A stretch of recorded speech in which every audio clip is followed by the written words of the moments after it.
कर्जत तालुक्यातील सार्वजनिक बांधकाम विभागाकडून विकास कामांची टेंडर घेणाऱ्या ठेकेदारांची तब्बल 204 कोटी रुपयांची बिले मागील 3 वर्षांपासून प्रलंबित आहेत। यामुळे ठेकेदार आर्थिक संकटात सापडले असून अखेर त्यांनी कार्यकारी अभियंता यांच्या दालनात ठिय्या आंदोलन सुरू केले। मागील आठवड्यात कर्जत तालुका ठेकेदार संघटनेचे अध्यक्ष राहुल डाळिंगकर यांनी आमरण उपोषण केले होते। त्यावेळी कार्यकारी अभियंता संदीप चव्हाण यांनी 2 दिवसात निधी उपलब्ध करून देण्याचे आश्वासन दिल्यानंतर आमदार महेंद्र थोरवे यांच्या मध्यस्थीने उपोषण मागे घेण्यात आले। मात्र आश्वासनानंतरही ठेकेदारांना कोणतेही देयक मिळालेले नाही।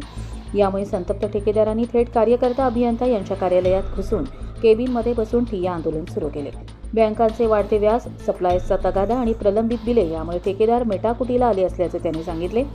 दरवर्षी मार्च अखेरीस बिले मिळण्याची अपेक्षा असते, मात्र यंदा देखील निधी न मिळाल्याने ठेकेदारांमध्ये तीव्र नाराजी आहे। शासनाकडून निधी न मिळाल्यामुळे सार्वजनिक बांधकाम विभागाने ठेकेदारांना ठेंगा दाखवल्याची भावना व्यक्त होतीये।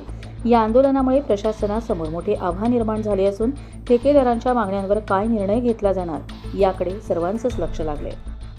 कर्जत लाईव्हसाठी रामदास माळी, कशेड।